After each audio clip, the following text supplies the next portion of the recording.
Jardins de Vieux-Moulin Jungle Garden. As you can tell, we've got frogs. Right, this is our secret garden. I'll just show you if you step on the other side of the hedgerow. It's the rest of the gardens.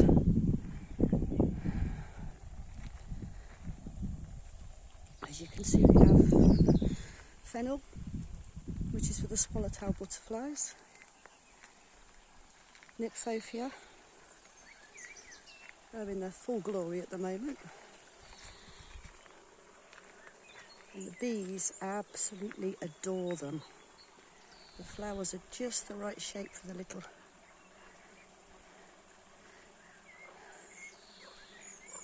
bees everywhere. And the frogs singing. There we go. Right, now we go deeper into the jungle. There's a colony of tree frogs in here as well, but the chances of spotting one are very remote, unless it's raining, and then they all appear, which is why the French call them renettes. There you go. The Trachycarpi have been flowering beautifully. As you can see, we opted for ivy as a ground cover in the shaded areas because it just saves weeding. Very little maintenance. All I have to do is trim around the edges of the paths. That's pretty much it.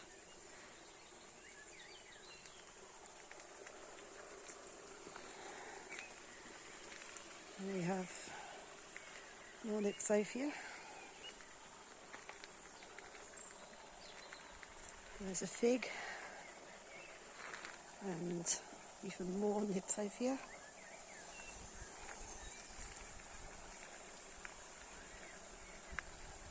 A white iris.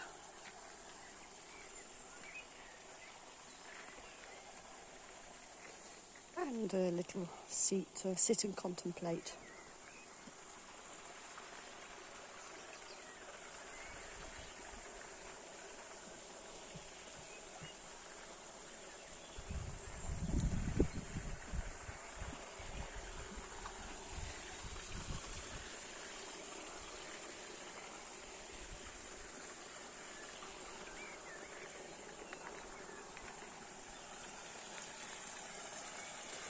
More Nymphophia.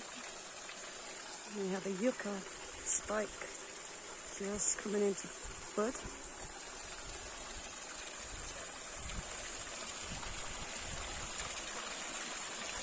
Penstemons flowering beautifully.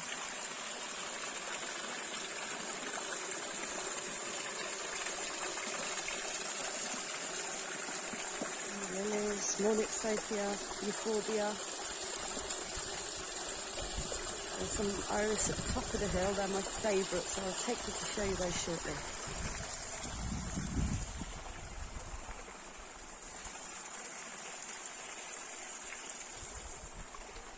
We continue around this path. As you can see, there's the clearing. And there's a bird drinking in the pond.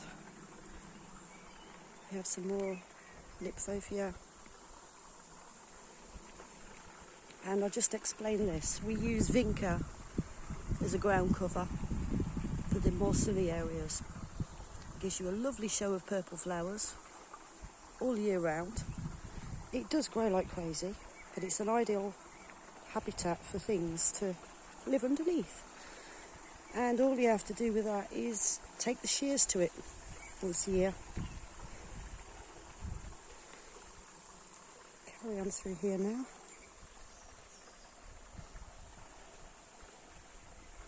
As you can see, all the flag iris are in full bloom.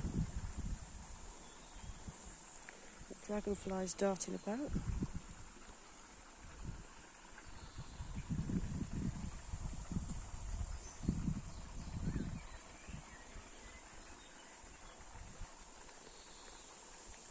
And the water, as you can see, is very, very, very clear.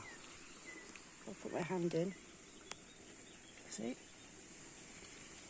Now, the reason it's so clear is because it's got pebbles in the bottom. There's no pumps, no filters, no anything. Now, I use pebbles because the larger a surface area you have for microorganisms to live on, the more microorganisms you get, and the more of the horrible gunk that you get in your ponds gets eaten. Also, in the shallows, such as here, it means that the insects have got somewhere to sit and drink and feed. And we have our bench here, which is absolutely wonderful place to sit.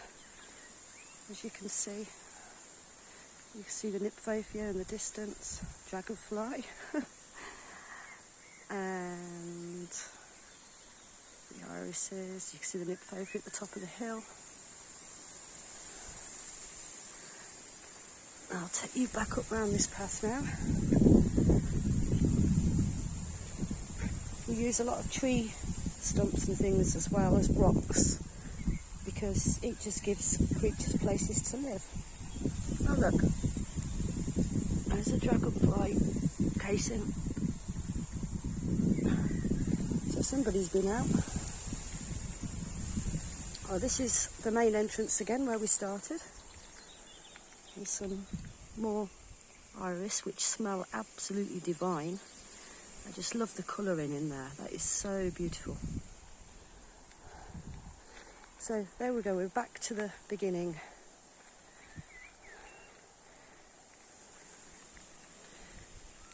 And we'll go through this way now, just to show you.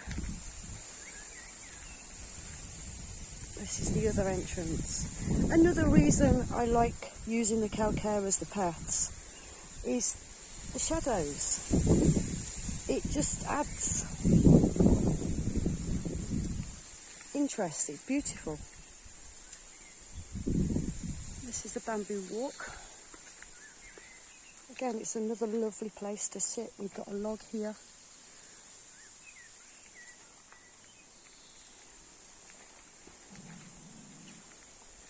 There we go, back to the pond. Oh, another little bird come down for a drink. Now we come round into the main clearing. And there's a happy accident. Wild rose scrambled up through the bamboos. More Nymphophia. Oh, and a butterfly.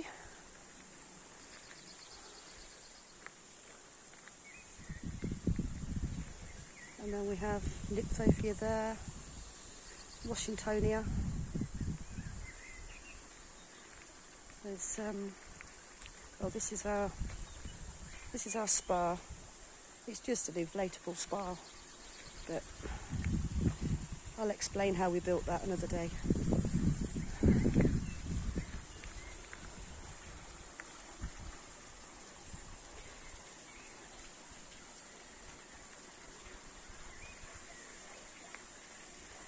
This is the cave.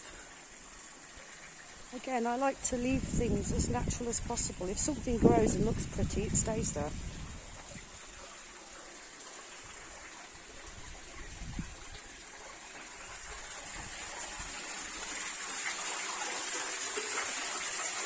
Oh look, another casing. Right, well, this is a cave. And meet Yorick, and that is just to give light, the tunnel.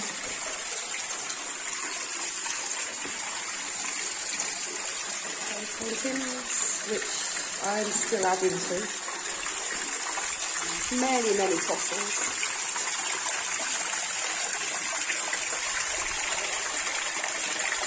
And a butterfly. But on a hot day like today, it's so cool in here. It's absolutely beautiful. And down here, we have the steps up that lead into the Mediterranean garden. But again, that's for another day. We'll go back through the cave. Oh, that's the pond for the tree frogs.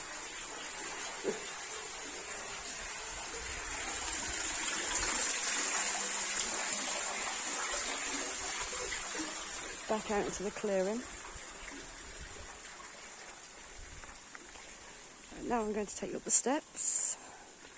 There's 2 yuccas there. There's lizards running around all over the place, butterflies everywhere. And this yucca's just coming into flower. But there we have the view down. And you can see all the Nymphophia and just glance the iris in the pond, all the little yellow specks in the distance. Now this pampas usually gets trimmed back. But we had to abandon ship because somebody decided to build a nest in here. So that will be trimmed back in the autumn. Again, happy accident. Clump of poppies. Now we're on the top of the cave.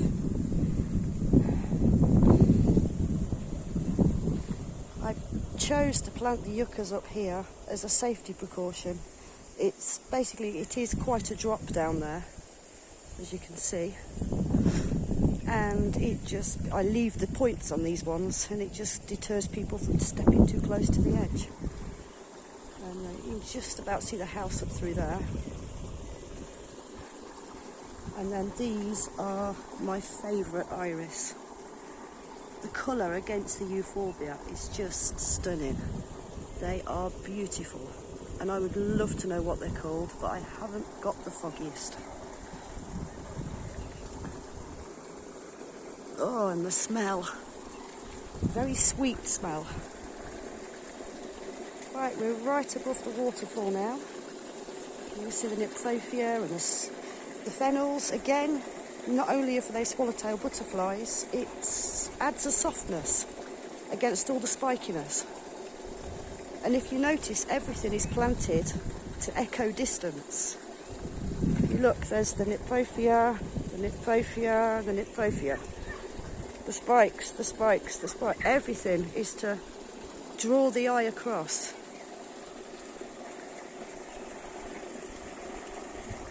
And there's the waterfall down there.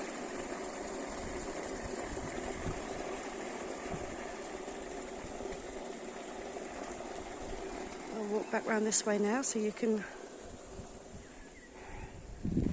This, again, is there for a purpose. It's there for the insects, for the beetles, which feed other things, and it's where the light tunnel comes from inside the cave. And we'll go down the steps, past the yuccas, down the steps.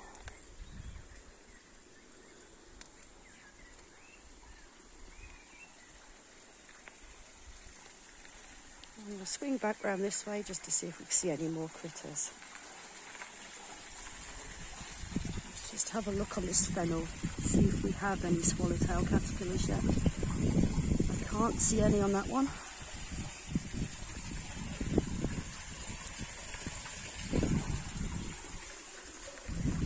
But they've been around, so there will be caterpillars somewhere. They're tiny little black things at the moment. You can hardly see them. It's when they start to grow they develop their beautiful colouring. Again, can you see how the fennel softens the spikes? It just makes for softening the edges, so to speak. Oh, we have a frog just zoom in just so you can see. He's down. No, he's gone again.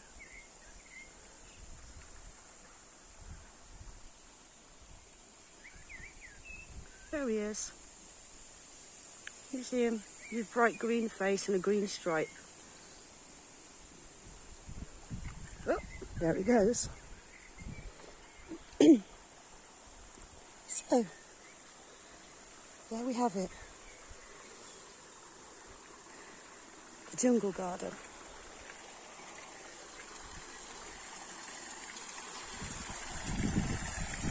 And across the next one.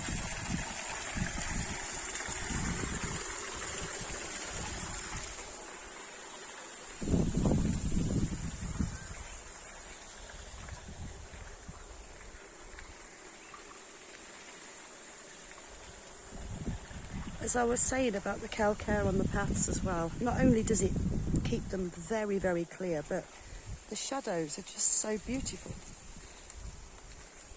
It's little things like that that people don't take into consideration when they're, see? When they're creating a garden, you have to think of everything. You have to think of colours, textures, shapes, styles, everything. I'll show you now. Look how good the Trachycarpi shadows look. It's like a piece of art.